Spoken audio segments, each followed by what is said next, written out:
After a rainy morning in Columbia, Missouri, the skies have cleared and we're ready for baseball, but you can tell they're baseball players and not tarp rollers. They eventually got it off, and the sun is out over a baseball-ready Taylor Stadium here in Columbia as the Tigers take the field. We welcome you to our broadcast on a Sunday afternoon alongside former big leaguer Brian McRae. I'm Nate Gatter.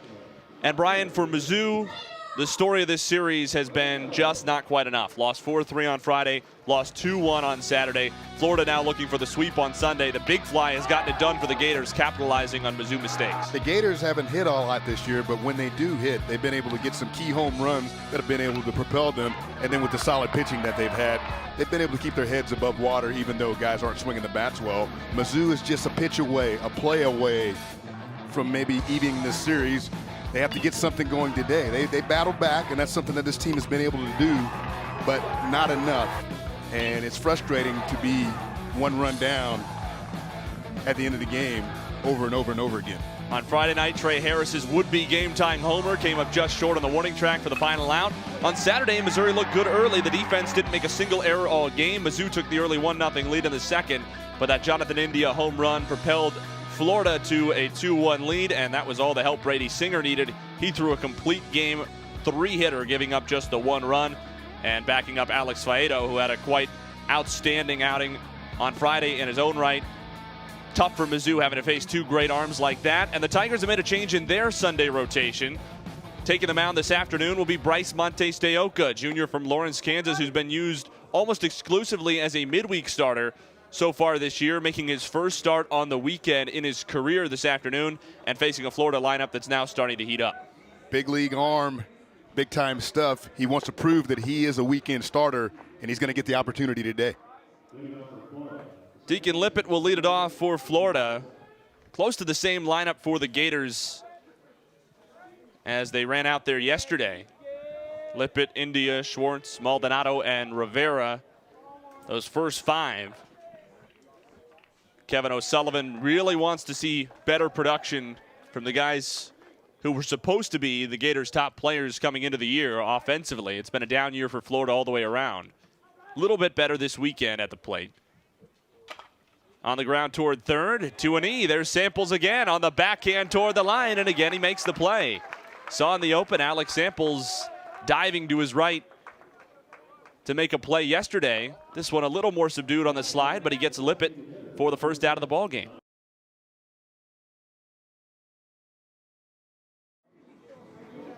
Mike Rivera is set to lead off the top of the second for Florida. The Gators have a 1-0 lead on the strength of a J.J. Schwartz solo shot in the top of the first. Florida has now homered in 5 straight games as a team. Mike Rivera took care of 2 of them on Tuesday night against Florida State, and then on Friday night in the series opener, a 2-run shot to left off of Tanner Houck. The only home run that Houck has given up all year. Said at the time, I hope Rivera sent somebody out to grab that baseball, because that's one you might want to hang on to. Well, the Gators aren't hitting for much of an average, but they are able to hit the long ball. And when you can do that and have the pitching that they have, then it doesn't really matter. You don't have to hit 300 as a team to win ball games. You just have to come up with some key hits at times. And the home run is something that the Gators have been able to do this weekend that the Tigers haven't. Montes de Oca into his second inning. Pitched pretty well in the top of the first, just the one mistake to Schwartz that he deposited over the left field fence.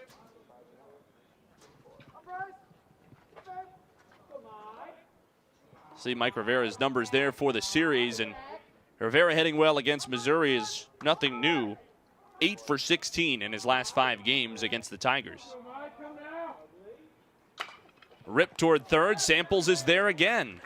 3 of the first 4 outs in this ball game have been Alex Samples at third base, and there have been some hot shots hit his way. He's been Missouri's best defender all weekend long over on the hot corner. Yeah, Alex has played well. He struggled a little bit a few weeks ago and sat a couple games, but since he's been inserted back into the lineup, he's done a good job at pretty much fielding everything that's come his way. Samples, a junior out of Bridgeport, Texas, junior college transfer, who had originally signed to play for new Missouri skipper Steve Beezer at Southeast Missouri. Switched his commitment when Beezer did, so to speak. 0-2 now on Christian Hicks, Florida's shortstop. Highlighted him in the bottom of the first, getting a lot more playing time at short than would have been expected before the year, with All-SEC performer Dalton Guthrie struggling with a shoulder injury, which has limited him mostly to DH duties when he does play. And Hicks has filled in admirably. 288 batting average is sought after on a Florida team hitting only 242 as a group.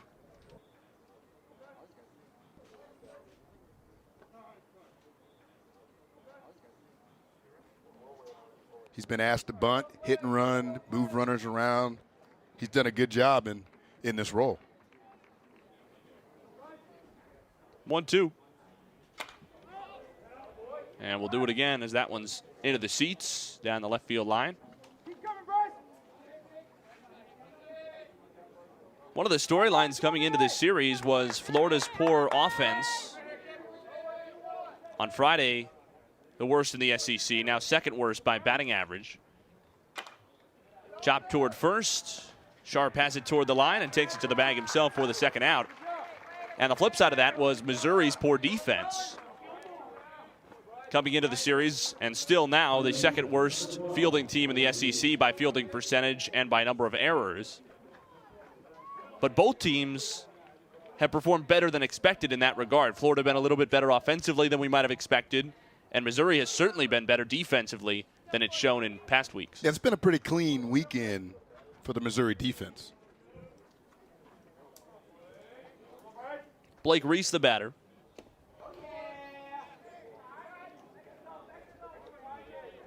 I mean, Mizzou has pitched well this weekend. They played good defense. They just haven't been able to come up with a timely hit like Florida has.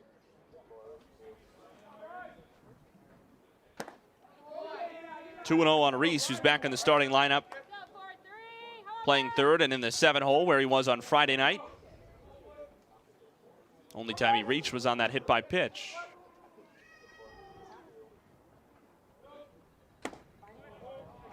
Three balls and no strikes.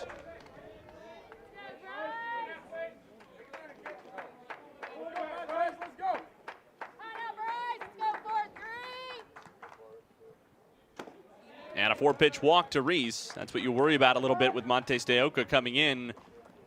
Had 15 walks against 21 strikeouts. That's his first walk to go with 1 strikeout so far here this afternoon. And it's especially frustrating after 2 quick outs. Here's Ryan Larson, the lone senior who started this weekend for Florida. Reese moving on the first pitch. Fastball high. Bonds throw. Not in time. Reese steals his 3rd bag of the year on as many attempts. And the Gators have a man in scoring position with 2 outs trying to double their advantage. Yeah, the thing about Montes de Oca is he doesn't hold runners on well. So Florida knows that and took advantage and ran right away. Florida doesn't run a whole lot. Only 48 stolen base attempts on the year. This now game number 29. That's middle of the road in the SEC, but the Gators are efficient when they do run. Converted 81% of the time, which is second in the league. And Reese gets himself into scoring position, a big 90 feet with 2 down. 2-0. Florida dugout thought that was low. Kevin O'Sullivan took a couple of steps out onto the field from the first base dugout with his arms outstretched to either side. Very demonstrative reaction to Keith Sanders, the home plate umpire. But it's 2-1.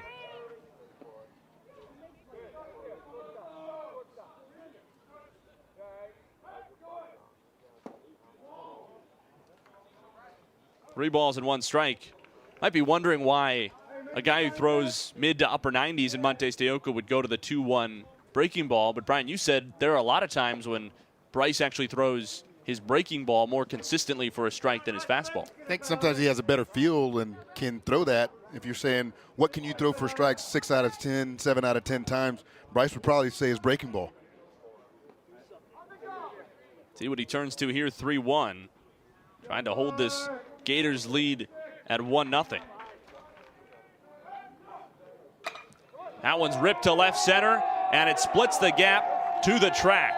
Reese will score. Larson headed for second. The throw is cut off. The first hit of the weekend for the senior is an RBI double, and the Gators take a 2-0 lead. This offense looks like it's hungry for a sweep here in Columbia. Well, Larson got himself in a good hitter's count, 3-1. He was looking fastball. Another fastball elevated up by Bryce and shoots the gap into left center field. Larson trades places with Blake Reese. Still a man in scoring position for Florida, and Nick Horvath, the batter. Almost hit him.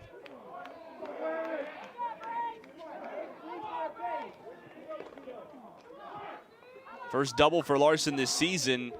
He had 2 home runs and a triple before his first double of the year. 1-0 now on the Gators center fielder.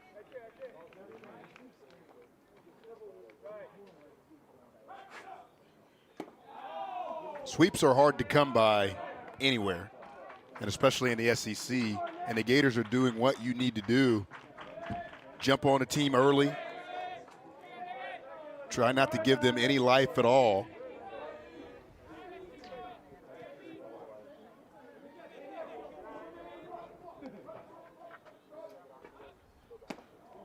There's that breaking ball again behind in the count, this time for a strike. It's 2-1. Florida looking for its second straight sweep of Missouri. Last year the Gators took all 3 down in Gainesville. This would be the 6th straight win for Florida over Missouri.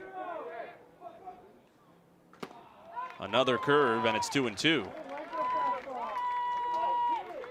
Missouri's only series win over Florida, which leads the all-time series 16-4, was in 2015 here in Columbia when the Tigers took the Saturday and Sunday games from A.J. Puck and Dane Dunning. Strike 3 called on the curve. After falling behind 2-0, Monte Steoka comes back with back-to-back-to-back breaking balls to strike out Nick Horvath and holds the Florida damage at 1 more run. The Gators have scored a run each in the first 2 innings. The junior from Lawrence, Kansas holds the damage there, gives his bats a chance, down 2-0 in the second. We're set for the second half. Northwest Missouri 46, Lincoln 33. The Bearcats start with a basketball, moving left to right in their all-white uniforms with forest green trim. Far side to the left wing, Justin Pitts. His game-high 15 points. Zigzags into the lane. Kicks it right wing, Schneider. Might have gotten away with a travel. The Lincoln bench certainly thought so. Back to Pitts. Engels left wing with Lewis all over him. Hands off to Chris Abu-Nadal. Rifles one to the right side of the key for Woods. Pick and pop action with Doherty. He drives underneath through contact from Maddox. No call, and he lost it out of bounds. Lincoln's basketball. Ben McCollum wondering how that wasn't a foul. There was a lot of contact. 30 seconds into the second half, Lincoln has the ball, down 46-33. Richie Lewis walks it up right to left for Lincoln. Blue Tigers in their road navy blue uniforms with white Lincoln cursive script across the chest. Right elbow to Corus Maddox, top of the key Mason. Swings it left corner, Smith, who's bumped and fouled by Chris Abu-Nadal. Jalen Smith led Lincoln with 10 points in the first half, 3 of 8 from the field, and 1 3-pointer. Also had a left-handed dunk off of Richie Lewis alley-oop. Maurice Mason, Jalen Smith, Richie Lewis, Corus Maddox, and Anthony Verdure, the MIAA's leading scorer this year. The 5 on the floor for Lincoln to start the second half. 19:15 to play. Lincoln down 13. Verdure between the circles. Left-hand bell-tie dribble, angles near side to the left wing. Far side right wing, Smith on the baseline drive. Left-hand finger roll, and he drops it in, no backboard. Jalen Smith got major elevation. His head as high as the rim, took contact from Brett Doherty, and scooped it in around him. 46-35, the Lincoln deficit, defending the right hoop. Left wing, Chris Abu-Nadal, 4-3. Rims around and out, and a foul called underneath on the rebound, looks like against Lincoln. It is a hold called against the Blue Tigers. Called against Corus Maddox. His second personal foul, first here in the second half on Lincoln. 18:46 to play. Blue Tigers down 11.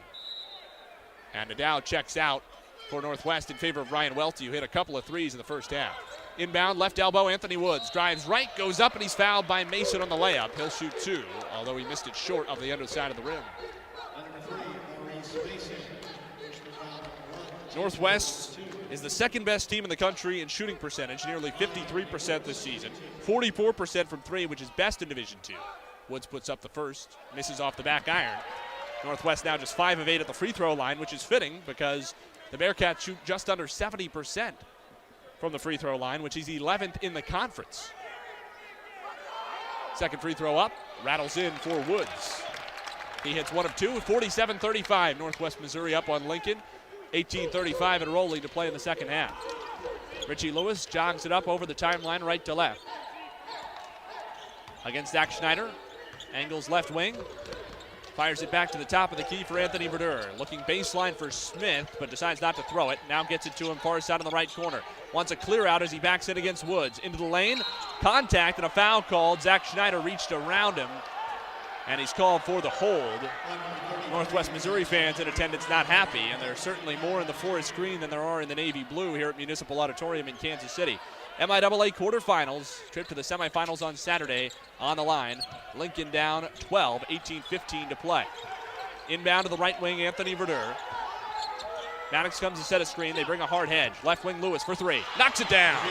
Richie Lewis hits his first triple of the game. Just Lincoln's second on 8 attempts. And the Blue Tigers are back within single digits. 47-38 Northwest as the clock rolls past 18 minutes to play second half. Near side on the right wing, Zach Schneider. To the top of the key, Doherty. Hands off to Pitts. Back to Doherty, who hands it right back to him. Drives to the right elbow. Throws up a floater. He's bumped and fouled by Lewis. Shot rims out, but Pitts will get 2 free throws. Lewis bumped him in the legs as he went by. Justin Pitts is only 5'9", 143 pounds. But he's won back-to-back MIAA Player of the Year awards. And he is as shifty, as agile, as crafty as they come. First free throw up and good. Close to a 50-40-90 season as well. 52% from the floor, 43% from 3, 86% from the line on the year as he hits the second.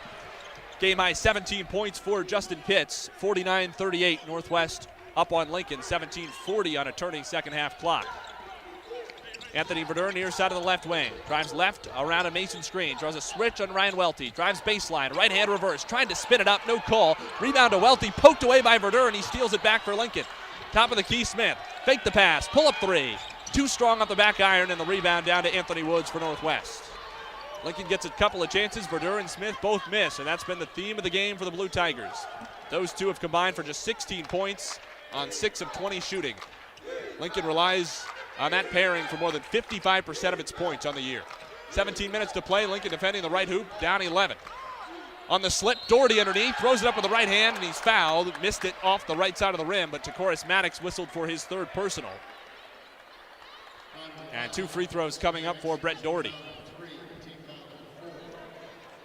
Doherty, one of a couple of very poor free throw shooters who get a lot of minutes for Northwest. He shoots just 44% from the stripe. At the line to our right, lefty lets it fly. Short. He's now 1 of 3 on the day. 6'7" junior forward from Omaha, Nebraska. Anthony Woods, also a starter, 6'2" senior guard, shoots just 49% from the line, despite the fact that he shoots 55% from the field and from the three-point line. Not many guys who shoot it worse from the free throw line than the three-point arc. Second free throw up, short, and the rebound down to Rod Ollison, who checked in for Tacoris Maddox after he picked up his 3rd foul. Ollison has 2 fouls, so he'll have to be careful. Lincoln has the basketball, down 11. Near side on the left wing, Richie Lewis against Zach Schneider. Bounce pass entry to the block, Jalen Smith spins baseline, left hand, hook, banks it in over Anthony Woods. Jalen Smith has a team-high 14 points, and Lincoln is down 49-40, 16 and a half minutes on a rolling clock here in the second half.